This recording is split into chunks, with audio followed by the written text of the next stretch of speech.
갈렙의 딸 악사에 대해서 오늘은 생각하면서 함께 은혜를 나누고자 합니다.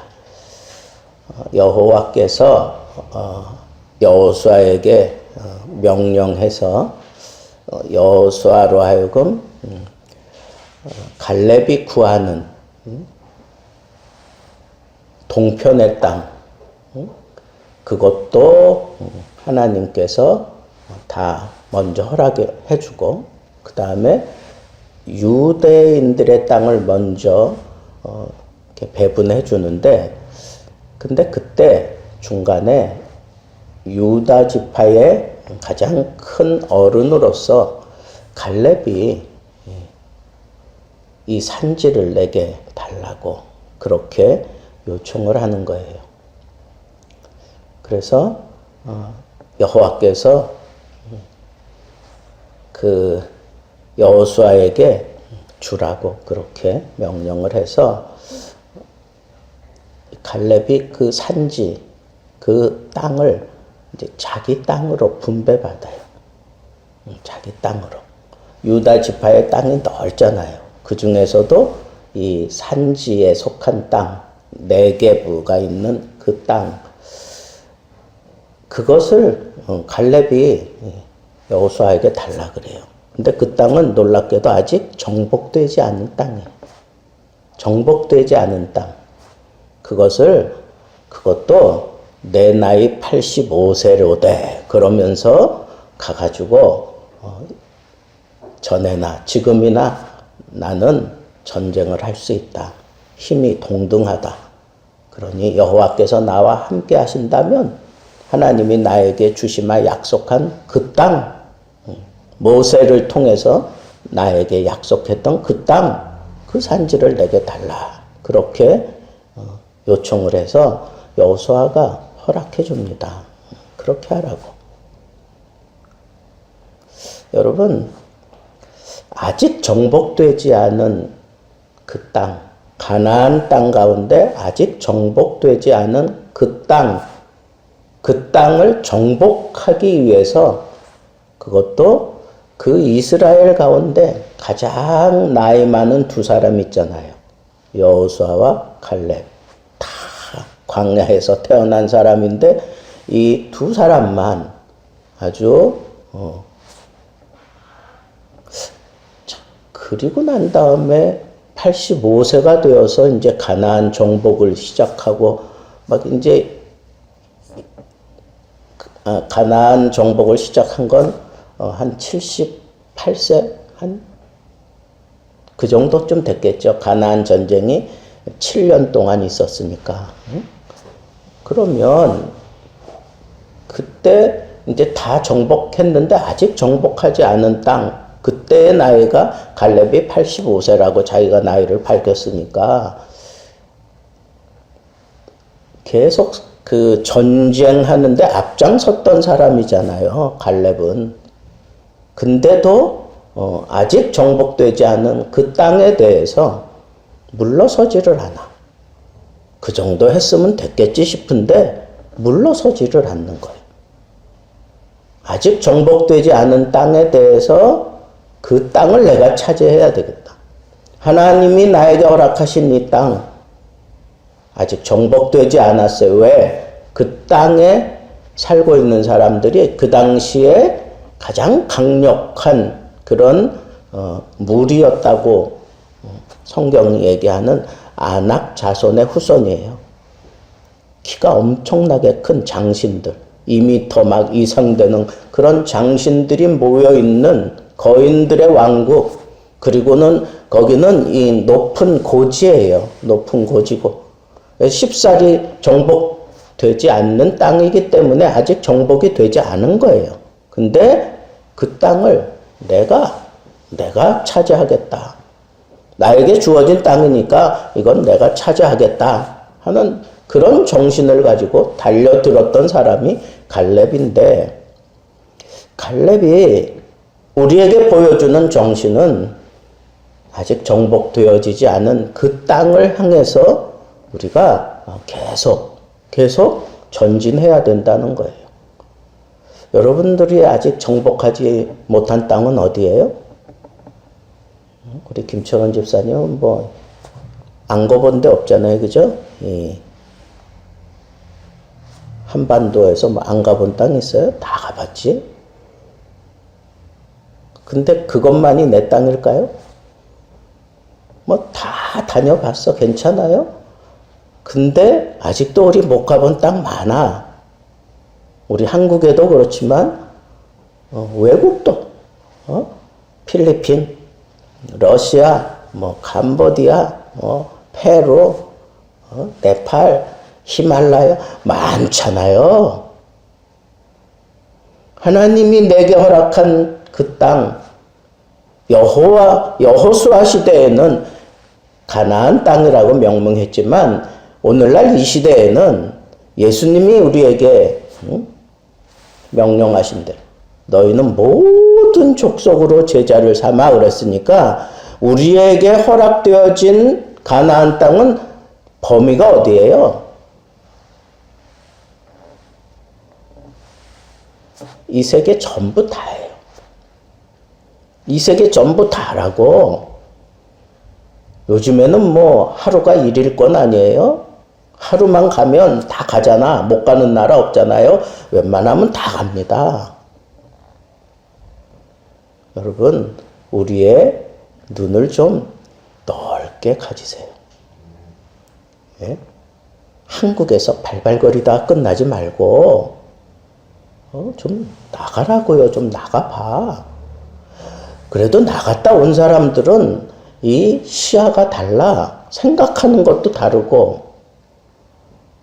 제가 남부 전원교회에 있을 때 청년부 애들에게 기회만 되면 내가 했던 얘기가 그거예요.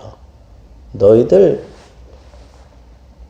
이 조그만 지역에서 태어나가지고 아직도 서울도 못 가본 사람 있지? 막 그랬더니 낄낄대고 웃더라고. 근데 나는 그냥 웃자고 던진 얘기인데 나중에 얘기 들어보니까 진짜 그런 애들도 있어요. 여러분, 이게 무슨 얘기예요? 사람은 꿈이 없으면 그냥 보이는 그 한도 내에서 그냥 그렇게 저렇게 살다가 그냥 인생 끝나는 거야. 꿈이 있어야 돼요. 예수님께서 제자들에게 계속해서 불어넣어 줬던 게 뭐예요? 꿈이에요. 제자를 딱 선발할 때부터 꿈으로 딱 낚아채잖아요. 예? 어부에게 꿈을 줬단 말이야. 어떤 꿈? 야, 너 언제까지나 그 요단강에서 그런 고기들만 낚고 끝날래? 너 내 제자가 된다면, 너 나를 따라온다면 너 사람 낚는 어부 되게 해줄게. 그랬어요. 사람 낚는 어부. 이거는 엄청난 꿈 아니에요? 여러분, 우리의 눈을 들어서 좀 세계를 좀 보세요. 오늘 제가 머리를 단정하게 이렇게 정리했죠. 근데 그 미용하시는 분이 권사님이에요. 근데 권사님이 제가 누군지 몰라. 그냥 교육계에 몸담고 있다가 은퇴하신 어떤 선생님 정도로 알고 그렇게 저한테 묻더라고요. 그래서 그냥 씹고 말았어요. 근데 그 권사님이 오늘 얘기를 하면서 저한테 좀 질문을 하는데 선생님이니까 이 정도는 뭐 알겠지 싶어서 질문을 하는 것 같아요. 좀 잘 모르겠다 그러면서.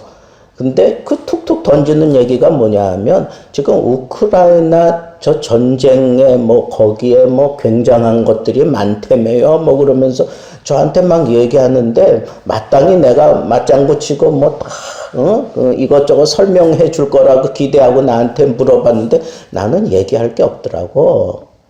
우크라이나 전쟁이 왜 일어났는지, 거기에 뭐가 그렇게 중요한 것들이 있어가지고 지금 세계가 거기에 이목을 주목하고 있는지, 뭐 이런 것들에 대해서 가만히 생각해 보니까 내가 머리를 정리하고 나오면서, 한편으로는 조금 좀 부끄럽기도 하고, 한편으로는, 야, 내가 이렇게, 좁은가, 내 시야가. 그래서 그 미용실에 있는 그 신문을 막 들춰보기 시작했어요. 거기 뭐 제1면에 떴잖아요. 우크라이나 사태에 대해서. 근데 거기에 뭐 그런 뭐 아주 뭐 깊은 내용은 하나도 안 나오더라고. 여러분, 우리 좀 꿈을 가지고 삽시다. 코로나라고 그냥 방콕만 하지 말고, 이럴 때일수록 좀 우리의 시야를 좀 넓혀야 돼. 우리의 시야를 넓혀야 돼. 요즘에는 클릭 몇 번 하면 뭐 세계 돌아가는 거 한눈에 다 볼 수 있는데, 우리의 좀 시야를 넓히세요. 그러다 보면 하나님께서 나에게, 야, 너에게 허락한 가나안은 여기야. 내가 너에게 맡길 땅은 여기야. 응? 부동산 뭐 그것만 열심히 쳐다보지 말고 하나님이 내게 주신 꿈을 성취시켜 줄 땅이 어딘가를 좀 보세요. 보시라고. 젊은 나이에 삼성에서 연구소에서 아주 고속 승진을 해가던 분이 갑자기 이스라엘로 이제 발령을 받아 가는 거예요. 거기 연구소 직원으로. 근데 거기는 그 직책보다 더 높은 직책에 있는 사람들이 거기 갔었는데, 이번에는 그보다도 낮은데 이분을 보내는 거예요. 이분이 아주 믿음 생활을 잘하는 분이야, 부부가. 근데 그 어머니가 권사님인데 이분이 더 아주 믿음이 좋아요. 그러면서 너희들 쓰던 차 내가 처리할 거야. 그래가지고는 저희한테 보낸 거예요, 이 차를. 여러분, 어떻게 생각하세요? 아무것도 우리한테 뭐 신경도 안 쓰게 모든 거 싹 정리해가지고, 그래가지고 서류 떠나기 바로 전날 서류 저한테 딱 넘겨주고, 기도 제목만 권사님이 딱 적어서 그리고 혹이라도 이 차에 뭐 좀 더 들어갈 거 있을는지 모르니까 그래서 또 따로 이렇게 또 챙겨서. 여러분, 이게 왜 그럴까요? 권사님이 생각할 때는 보낼 때 그래도 목사님, 사모님이 뒤에서 빵빵하게 기도해주면 좋겠다 하는 그런 생각이 들어서 그렇게 일을 하신 거예요. 여러분, 시야를 좀 넓게 가지세요. 젊은 나이에 그렇게 간다는 거, 지금 코로나 때문에 그런데 저런데 가고 싶겠어요? 그렇지만, 적극적으로 그렇게 가잖아요. 저는 아직도 이스라엘 아직 못 가봤어요. 성지순례도 아직 못 가봤어. 그런 데를 좀 다녀와야 이 성경을 좀 입체적으로 제가 여러분들에게 풀어가면서 설교할 텐데, 여러분, 우리에게 주어진 땅, 아직 정복하지 않은 땅, 세계는 넓습니다. 하나님이 모든 족속으로 제자를 삼으라고 했는데, 그 모든 족속 가운데 하나님이 내게 허락한 땅이 어딘지 눈을 좀 높이 뜨세요. 그건 꿈을 가진 사람들이 하는 거예요. 꿈을 가진 사람. 하나님을 위한 꿈을 가지세요. 복음을 위한 꿈을 가지세요. 그 꿈이 있었기 때문에 이제는 쉬어야 될 그런 나이에 갈렙을 보세요. 이 산지를 내게 달라고 막 그렇게 요청을 하더니 일단 시도는 했어요. 여호수아에게 허락을 받고 일단 시도는 했는데, 오늘 말씀을 잘 보면 그런 믿음의 용사 갈렙일지라도 힘들고 어려운 일은 있기 마련이에요. 자, 어느 정도 정복을 했는데 더 나아가서 드빌 주민을 칠 때에는 스스로 판단할 때 이건 무리다라고 하는 그런 생각이 들었어요. 그래서 어떻게 했어요? 누구든지 저 드빌 저것을 쳐서 정복하는 자에게 내 딸을 주겠다. 그렇게 조건을 걸었어요. 그래서 함께하는 사람들에게 용기를 심어주기 위해서 내 딸을 주겠다. 그렇게까지 약속을 한 거예요. 어려움을 이겨내는 것, 그리고 내가 약속한 그 땅을 내가 차지하기까지는 이런 어려운 일들이 얼마든지 있을 수 있어요. 그러나 그런 어려운 일들을 여기까지 했으면 됐어. 나는 내 할 도리 다 한 거야. 그러지 않았어요. 갈렙은 끝까지 가는 거야. 끝까지 가는 거예요. 어떻게 해서라도 가장 소중하게 생각하는 딸까지 걸면서라도 그 약속한 바를 실현하고 싶어하는 이 갈렙의 의중을 여러분들이 좀 헤아리기를 바래요. 이 갈렙은 이 악사가 제가 볼 때는 제일 늦게 얻은 딸 같아요. 그에게 아들들이 있었어요. 역대상에 보면 갈렙의 가족들에 대해서 쭉 나와요. 그래서 갈렙의 아내를 통해서 얻은 아들, 그 다음에 소실을 통해서 얻은 아들, 그 다음에 또 다른 소실을 통해서 얻은 아들, 그리고는 딸 하나 얻었다 그랬어요. 딸. 그 이름이 뭐예요? 악사예요. 그러니까 제가 볼 땐 제일 늦게 얻은 딸인 것 같아요. 그러면요, 나이 많아서 이제 막 시집가는 딸 나이가 얼마나 됐겠어요? 아직 30 전이라고 봐야 되지 않겠어요? 그 정도 나이라고 봐요.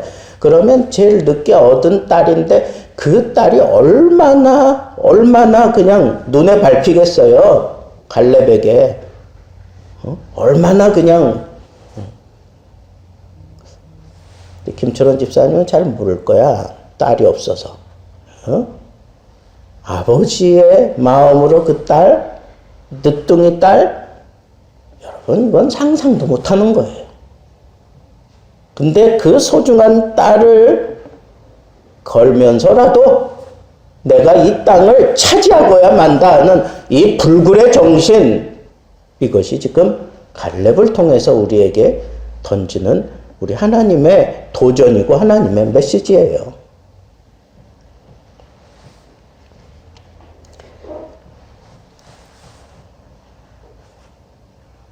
그런데 그 땅을 차지한 사람이 첫 번째 사사가 되는 온니엘이에요. 온니엘. 근데 온니엘은 실상 이 갈렙에게 조카뻘 되는 사람이에요. 근데 약속했으니까 자기 딸을 악사를 이제 결혼을 시킵니다. 그리고 난 이후에 이 온니엘이 사사가 되어가지고 약 40년간 활동을 해요. 활동하는 동안에 온 이스라엘이 평안하고 건강했어요.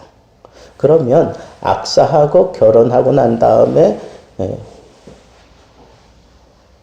이 사사 생활을 약 40년 하는 동안에 온 나라가 태평하고 평안하게 잘 지낸 걸 보면 이 악사하고 아주 평안하게 그리고 행복하게 살았다고 우리가 생각해도 되겠죠. 성경에는 뭐 그렇게 자세하게 나와 있지 않지만 이 사사들을 꼬집는 그런 내용들이 사사기에 보면 많이 나와요. 근데 온니엘에 대해서는 그런 얘기 없어요. 그러니까 악사하고 평안히 살았던 것 같아요. 자, 그런데 여러분 이 온니엘이 정말 그 갈렙도 정복하지 못한 그 심각한 상황에서 그 딸을 걸어서라도 이제 얻어낸 땅이 여기가 상당히 힘들고 어려운 땅이지만 전쟁도 힘들었겠지만 그 땅을 얻은 기럇 세벨이라고 하는 그 땅을 얻어낸 이 온니엘과 결혼을 하고 이 악사가 가면서 아버지한테 요청을 해요. 요청을 합니다. 뭐라고 요청을 합니까? 여기 보면 우리가 아버지한테 밭을 달라고 하자. 그러면서 이제 아버지한테 이제 찾아가서 나귀에서 내릴 때 아버지가 물어요. 너 나에게 원하는 게 뭐니? 예? 너 나에게 원하는 게 뭐야? 그랬더니 이 악사가 뭐라 그래요? 아버지께서 나를 저 네겝 땅으로. 이 네겝은 뭐예요? 광야가 포함된 땅이에요. 그러니까 광야, 메마른 땅이란 말이에요. 물이 없는 땅이라고. 그러니까 거기서 내가 밭을 갈고 살아야 된다고 하면 나에게 물도 줘야 되지 않느냐. 나에게 샘물도 내게 주십시오라고 그렇게 딸이 아버지한테 얘기를 해요. 그랬더니 아버지가 윗샘 아랫샘 다 줘요. 여러분, 그냥 아버지와 딸의 그냥 정이 넘치는 대화로 여러분 이렇게 보이십니까? 마땅히 그냥 아버지가 딸에게 이렇게 혼수로 그냥 이렇게 이 정도쯤은 줄 수 있지. 근데 본래는 줄 생각 안 했단 말이야. 근데 딸이 그걸 달라 그러잖아요. 그죠? 딸이 달라 그런다고. 주어진 건 어디예요? 저 네겝, 저 땅으로 가라는 거야. 아니, 온니엘이 그 심각한 전투, 정말 사력을 다해서 얻어낸 그 기럇세벨, 그 좋은 땅을 줘도 시원찮은데 장인이라는 사람이 소중한 딸을 시집 보내면서 그저 혼수라고 챙겨준 게 밭. 그냥 그것도 황무지가 그냥 널려있는 그 밭덩이 그냥 쓸모없는 밭덩이 하나 툭 던져줬단 말이에요. 이게 이해가 갑니까, 여러분? 아니, 자기 소중한 딸을 준다 그래 놓고는 결혼시켜가지고 그냥 개척지에 그냥 황무지에 그냥 덜렁 너희들 거기 가서 살아라. 이게 말이 돼요? 그래서 우린 여기서 이제 추론을 하는 거예요. 왜 갈렙이 자기 공적을 세운 사이에게 딸을 주면서 고생이 그냥 훤히 보이는 그런 황무지로 보낼까? 갈렙의 마음에는 하나님이 함께 하시면 너희들 그곳에서 얼마든지 살 수 있다. 하나님을 믿는 마음 때문에 그랬으리라고 생각해요. 또 하나는 내 사위니까, 내 딸이니까 좋은 것은 다른 사람들에게, 뭐 아들들도 있고 또 뭐 있잖아요. 그런 사람들에게, 믿업지 않은 사람들에게는 좋은 땅을 주고 너는 내가 특별히 믿을 수 있는 사람이야. 그리고 너는 이 일들을 얼마든지 해낼 수 있는 사람이야. 그렇게 믿은 사람에게는 그 황무지를 너 가가지고 개척하라 하는 그런 마음으로 줬을 거예요. 근데 놀라운 것은 이 온니엘하고 악사가 불평하지 않았다는 거야. 아니, 나같이 이렇게 공적을 세운 사람을 박대한다니 뭐 이런 얘기 하지 않았어요. 왜 나에게 이런 땅을 주십니까? 불평하지 않았어요. 그냥 떠나는 거야. 그냥 떠나는데 아무리 생각해도 악사가 생각할 때에는 그냥 가서 버팅기기에는 너무 힘들겠다 하는 생각이 드니까 밭을 달라 그러자 내린 김에 아예 샘물도 달라 그러자. 그러면서 아버지에게 툭 던진 첫 마디가 뭐예요? 뭘 원하니? 그랬더니 내게 복을 주소서. 그래서 내게 복을 주소서. 아버지 나에게 줄 복을 마땅히 주어야 될 복을 내게 주소서. 딸이 그렇게 얘기하면서 나를 저 사막으로 보내는 바에야 나에게 샘물도 줘야 되지 않겠습니까? 그러면서 아버지에게 손을 내미는 거예요. 아버지가 줄까요? 안 줄까요? 줄 수밖에 없죠. 아버지인데. 저는 여기서 아주 놀라운 걸 깨달았어요. 하나님이 너희와 함께하면 너희는 얼마든지 가서 개척하면서 살 수 있어. 다른 사람들은 못 믿어도 나는 너희들을 믿어. 그러면서 너희들은 그런 대로 가라. 믿음을 가지고 그냥 가는데 딸내미는 또 그게 아니야. 언니엘은 까짓것 남자니까 간다 그러지만 딸내미는 또 그게 아니에요. 일일이 따져보더니 밭을 달라 그래야 되겠다. 그리고 샘물도 달라 그래야 되겠다. 구하니까 아버지가 윗샘 아랫샘 다 주는 거예요. 이건 오아시스를 줬다는 거예요. 오아시스. 광야의 오아시스를 줬다는 거예요. 여러분, 목마른 자가 샘 판다고? 여러분, 황무지 같은 그런 곳에 내가 던져진다는 것만 생각하지 말고, 그래, 하나님이 나와 함께 하시면 못할 거 없지. 그러면서 구하라고요, 하나님 앞에.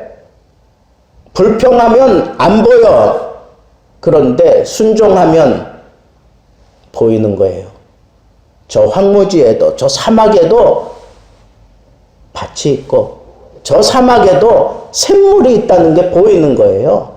불평하는 순간 눈이 가려지지만 순종하고 나아갈 때에는 그게 보여요. 그러면 마땅히 내게 복을 주소서.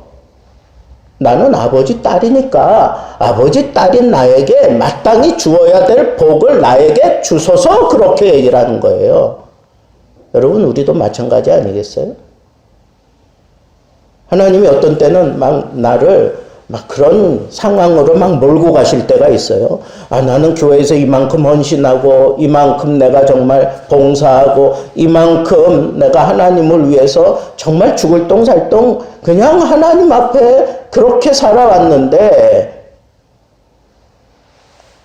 한직으로 그냥 툭 밀려나듯이 그렇게 사람들이 그렇게 대우하기도 하고, 또 교회 지도자들이 그렇게 자기를 냉담하게 대하는 것 같고 그렇게 온니엘처럼 공적은 정말 세워놨는데 광야로 내몰리는 것처럼 그렇게 던져질 때가 있어요. 교회 생활하다 보면. 여러분, 그럴 때 우리 어떻게 해야 되느냐 이거야. 그럴 때 불평하지 마세요. 그러면 눈이 가려져서 아무것도 안 보여. 그때 어떡하라고요? 일단 순종하세요.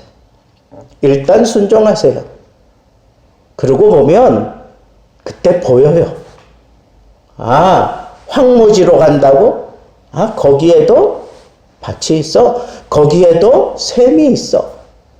그러면 그때 발동하는 거예요. 뭘 발동시켜야 돼요? 예? 하나님 앞에 내가 받은 그 특권이 있다고.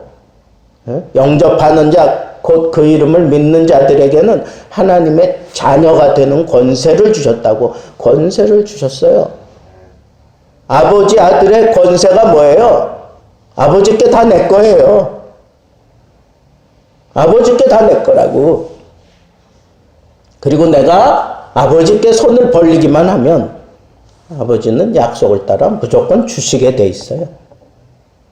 여러분, 이 권세를 쓰세요. 예? 불평하는 자에게는 이게 가려져서 안 보여.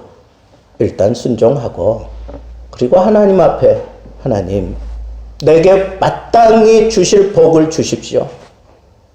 황무지로 보낸다고요? 갑니다. 거기에도 밭이 있고 거기에도 샘이 있습니다. 하나님, 나에게 샘을 터뜨려 주십시오. 내가 저 황무지를 개척할 수 있는 그런 용기를 주시고 힘을 주시고 지혜를 주시고, 내 힘이 모자랄 땐 내 자녀들을 통해서도 하게 하시고 내 주위의 사람들을 보내서라도 내가 하나님의 꿈을 이루어드리는 그런 삶을 살게 하옵소서. 이게 복 있는 사람의 삶의 자세예요. 복을 구하는 인생이 정말 하나님 앞에 복스러운 삶을 사는 거예요. 여러분, 성경에는요, 훌륭한 사람들이 다 복을 막 그냥 절대적으로 매달리면서 구한 사실을 우리는 볼 수 있어요. 아브라함이 천사를 대접할 때 복을 달라고 그렇게 간구해요. 또 야곱은 어땠어요? 다 떠나보놓고 홀로 남아가지고 천사하고 씨름을 하면서 그가 끝까지 붙들고 늘어지면서 아주 너무 지겹게, 그러니까 천사가 뭐라 그래요? 아주 뭐 이 다리를 질질 끌면서도 막 그냥 끝까지 매달려서 요구하잖아요. 뭐라고 요구하는데요? 내게 복을 주세요. 내게 복을 주세요.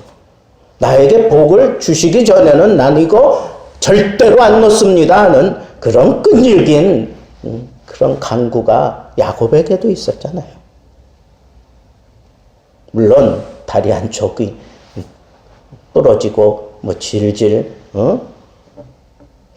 그랬지만 여러분, 그 이후부터 야곱은 온전히 성화되는 모습으로 하나님 앞에 성장해가는 놀라운 그런 사람으로 변화됩니다. 복을 받으세요. 하나님 앞에 복 받아야 돼. 그래야 내가 복 있는 인생을 살아요.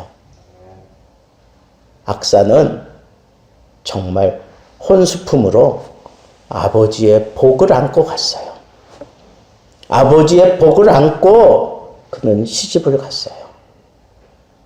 여러분, 아버지의 딸로서 마땅히 받아야 될 복을 그가 떠나면서도 아버지께 구하여 그걸 얻어 가지고 갔어요.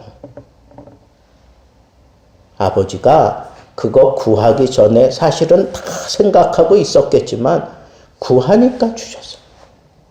여러분, 오늘도 우리가 하나님 앞에 구하러 나왔습니다.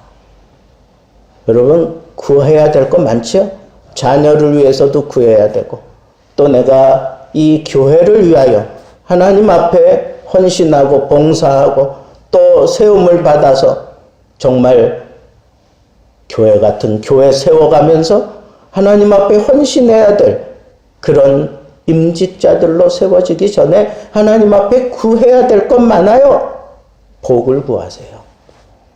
하나님, 나에게 마땅히 주어야 될 복을 오늘 이 시간 나에게 허락해 주옵소서.